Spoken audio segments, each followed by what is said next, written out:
Hi, everybody. Happy Friday. I'm Jennifer Wilson, and I'm here with my good friend Amy Vetter, and we are here to talk about leadership issues facing our profession, both like firm wide and organization wide, but also individual leadership issues, things we grapple with. Last week, we talked about learning and how important lifelong learning is, and just how important it is that we're getting better every single day. And one of the things that came up at the end of our discussion was the idea that we in our profession can be, and maybe in any profession, we have this tendency to be sort of perfectionistic, maybe high control, expecting things to be exact and perfect, expecting people to expect us to be perfect, which can be a real challenge. And we don't want to admit we're not, which makes it strange, perhaps, for us to go out and start learning new things or admit to learning new things. I don't know. I mean, there were a lot of different ways that this might come up. And so we thought we'd grapple with, perfectionism versus authenticity, the cost of perfectionism, what it costs us to feel like we have to be perfect, but what it costs others that we're in, relationship with, or managing, or people who are up and coming who think they have to be perfect. So I'll let you start wherever you want in the context of that, Amy. So what do you think? Well, I think we deal with this a lot that we want to, when we're trying to help people to create boundaries and be able to have a better work life culture, it really comes down to this many times that we've got a certain way we want to do things, and it's the right way because that's the way we've always done it. But the problem is that uh, everybody learns and creates their own path to getting somewhere. So if we are going to trust people, we have to be more open with the flexibility of it doesn't have to be perfect if we get to the right answer. And that perfect definition might be something that looks a lot different when someone goes about the same task, and what we can let go of and what we can't let go of. So there can be non-negotiables in the process as you go through this. But what we want to do is allow people to show up their best in their way. And a lot of times when we have a perfectionist way of going about things, then we feel like that they can't do it their way, that they would have to do it our way in order for it to be right, which creates conflict, but it also creates a path where you end up doing it all yourself all the time and feeling like people aren't capable of doing the work, because you've shown them, you've told them before, and you haven't actually given them the space to be them. And so we have to understand that some people are more visual, some people like writing, some people are more, I've got to go back and read something to understand it. I need you to explain it to me to understand it. There's not going to be one way to do it. And so it's really important that if we're going to get past this, that we break past our own fear that something can be done in a different way. I love that. And we often talk in our work about 9 sins of delegation, and one of it is do it my way. And Mm-hmm. it's a massive sin because it does just what you're saying. It creates this expectation that if I don't think I can do it your way and be myself at the same time, then I start like pretending to be someone else, which isn't sustainable, or I just avoid doing that thing. I think, well, I'm not going to do it. While you were talking, the thing that came up for me was business development. There's a Mm-hmm. lot of rainmakers who are looking and seeking to transition out of their practices and businesses in the next few years, and they're thinking, man, we've got to develop this next generation of rainmakers. And then they're trying to make the rainmakers make rain the way they made rain. Yes. And, they're like, well, now here's what I did, and here's how I did it. And you have to go to these events, and you have to do these things. And, we've learned in developing rainmakers that it's super custom to the person, their personality, their ideal target client, their gift set. There's a whole bunch of stuff that goes into your personal pixie dust way of developing business. And if leaders are like really bent on making people do it the way they did it, then we miss this wonderful opportunity to find the best way for the next gen person to do it. And we see a lot of people shy away from the conversation. They don't even want to talk about it because they think, ugh, the way that guy does it or that gal does it, I can't do. So they just assume that means I can't do it at all. So it's a really interesting thing. Do it the way I do it. Sometimes that's important, and certainly with standards and quality and, minimizing our,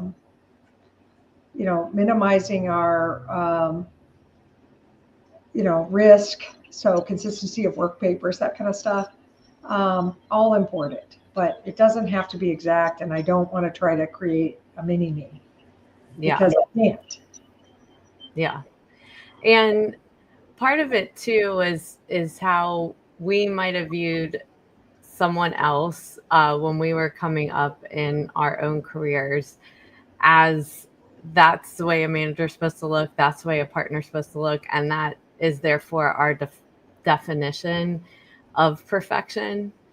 And we're striving to be seen as something that maybe doesn't come natural to us as well. And I know a lot of people struggle as they move through the ranks of really embodying that next level, or being the manager, the director, the partner, and so forth. And what is really important is being authentic in those moments and not feeling like you have to show up perfect, because everyone expects you to not show up perfect because you're new at this, and no one can be an expert until we actually have time to learn any role that we're in and have more time under our belt.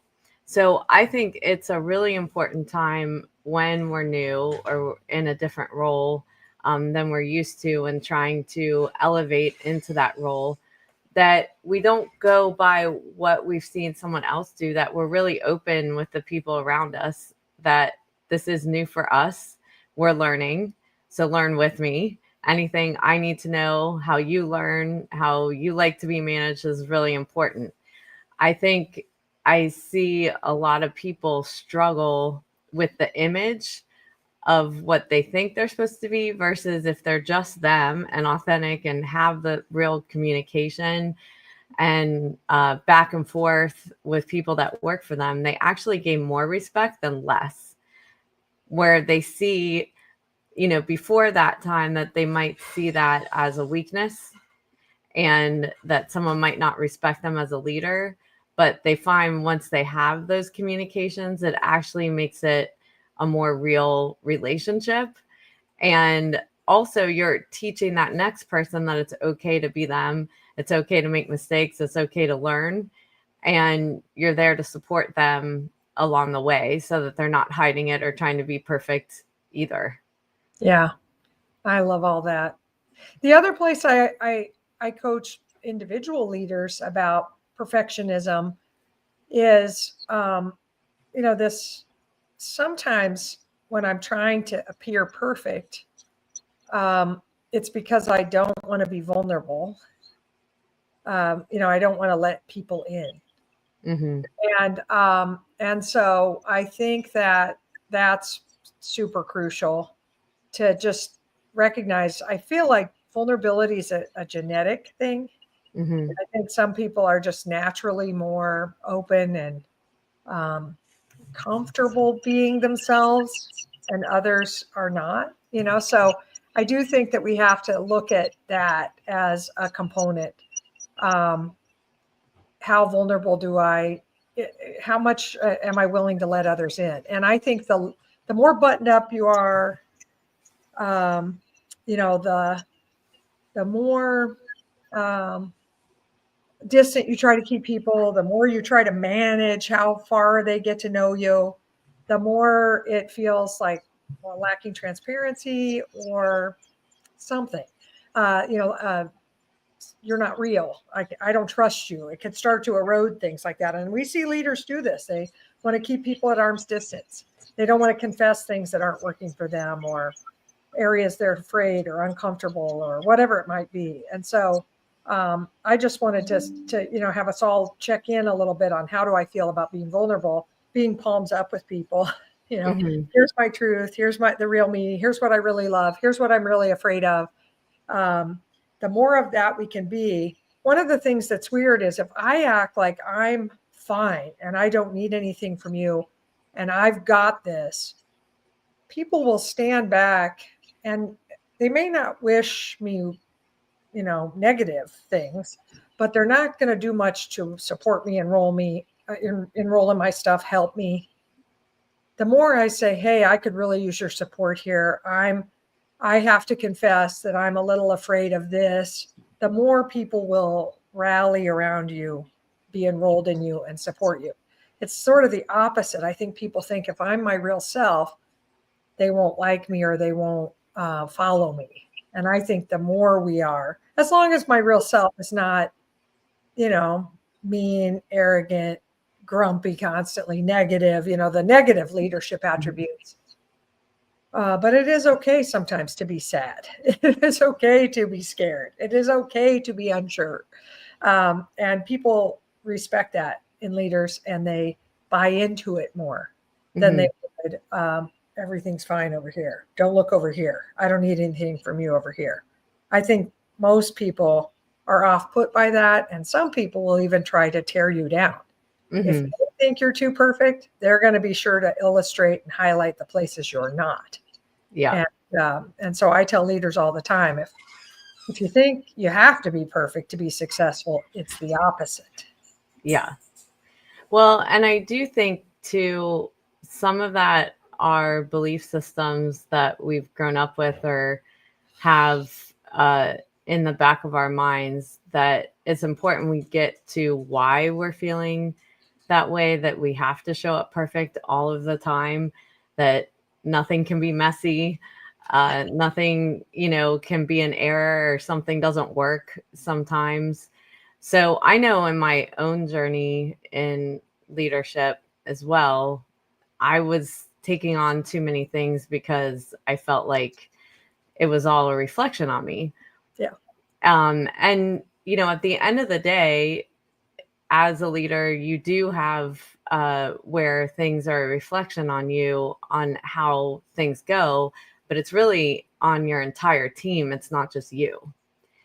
And when you start realizing that it's not just you, it's the team, then you have to start breaking some habits, because you just can't be that busy too much will come on your plate if you aren't utilizing the resources that you have and believing in them. When you hired the people that you hired, you thought they were smart, I'm sure. So there's, most of us would not hire people we did not think that could do the job. So we have to give people the support that they need to be able to do everything that they can to do the job, which even might not be in my way.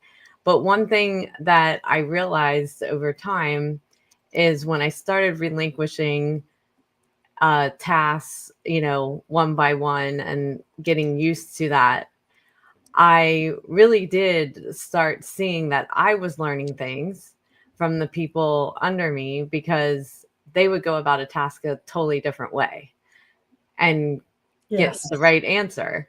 And then it's interesting. And when we talk about continuous learning, that is something that is really important. Like, I know last year, even, thinking, I was talking to someone that was a younger manager and kind of in there alone in their work where they were. So there wasn't really a CPA above them. They were working for a financial company, but they were having to do, tax returns, and they didn't have people to go ask. And so sometimes we don't even know the question to ask because something is out of our realm. Well, they Mhm. thought to go ask AI to get it started, get to an answer, and then take it to their tax research software.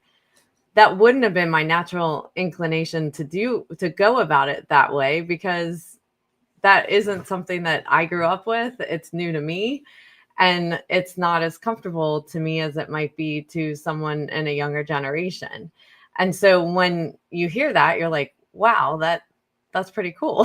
That was a good way to go about it, because I don't know that I would have thought about it that way. So instead of being so steadfast on how to do something, there's only one way to do it, it's the way that I've always known to do it, giving people that space to get to an answer another way. Not that you can't give them adjustments based on that, but it actually teaches you how they learn. And then they appreciate that you are showing up authentically too, going, yeah, I wouldn't have thought it to do it that way. These would just be a couple changes I would make in order to get to the right answer. But I think it's really important that we kind of take thing like one at a time, not try to like delegate everything. But in order to get that comfort and, some reps in of delegating, seeing the effects, seeing where my time starts opening up. And then I'm like, oh, this is better. I can spend time on the higher level work and maybe not be so overloaded where I don't have time for my personal life as well. Yeah, for sure.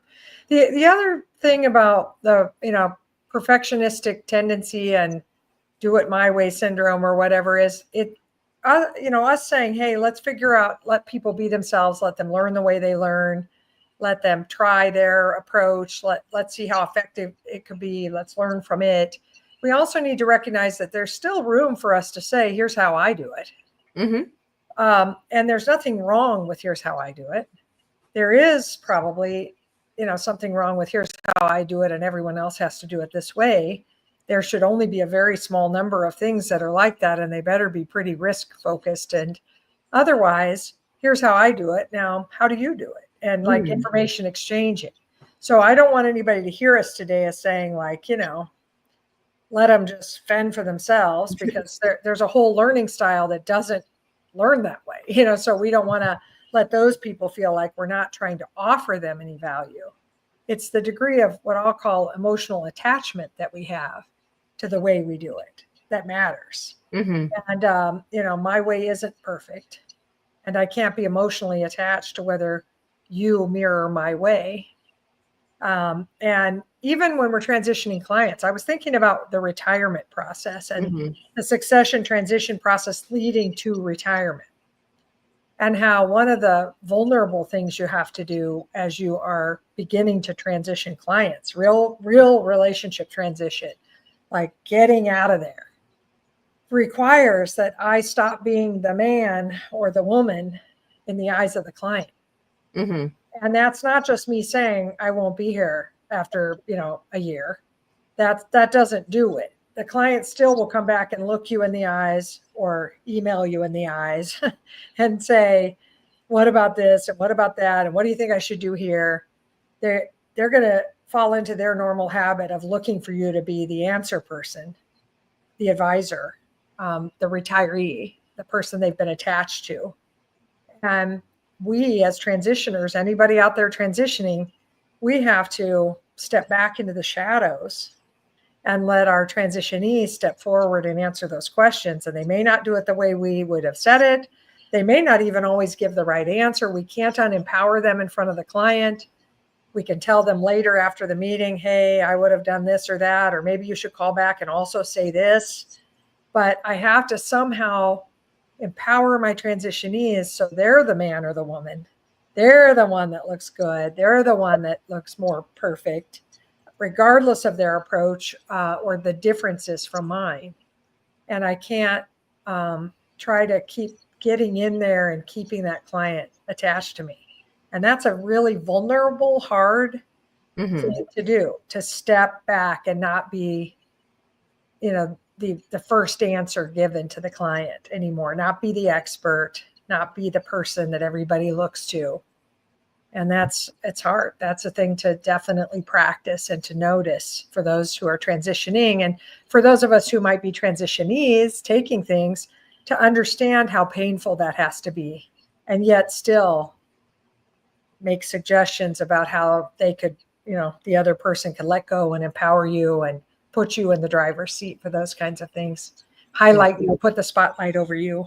And just explain that that's what's it's gonna take for this client to buy me. Yes. I'm the product we're trying to sell now. Help me. Mm-hmm. Yes. So anyway, that's another place that I see this lack of vulnerability or desire to keep being seen as perfect get in our way. Yeah. I mean, I think overall, this is really something to think about for yourself. And if you find yourself that it is something that you really realize, like if you're being very vulnerable with yourself and open, that you've got a sense of having to be perfect, and see that, maybe see where that's getting in your way in certain examples that we've talked about or others in your own life, maybe just journal about it. Try to think about when was the first time you remembered having to feel that way, what's actually causing it, and what's triggering for you, so that you have a way to bring it back into balance and offset that when you see that feeling coming up, or you come up with some mantra or intention word that when you start having that feeling and you're aware of what that is, that you tell yourself so that you can release it, even if it is release, of just reminding yourself that it's going to be okay. And this is actually going to benefit everyone in the long run, including yourself. I don't have to be perfect. I have to be real or something, whatever that is. I love it. Okay. So that's perfectionism for our first take, and vulnerability and the need to be that way and to be more authentic and real. We'd love your comments. We love your feedback. We love those of you who've already commented today. Thank you for that. Love that you attended. Appreciate anybody who views this in the after podcast arena. We love that too. Would appreciate your comments, ideas, suggestions for additional topics. Amy and I stream live most Fridays, not necessarily every Friday. I think we're streaming live next Friday, pretty sure of that. So we'll see you then at Leadership Lunch Chat, 12 noon Eastern. Until then, thanks everybody. Thank you, Amy, and thank you, Caroline. Appreciate you. Have a great weekend.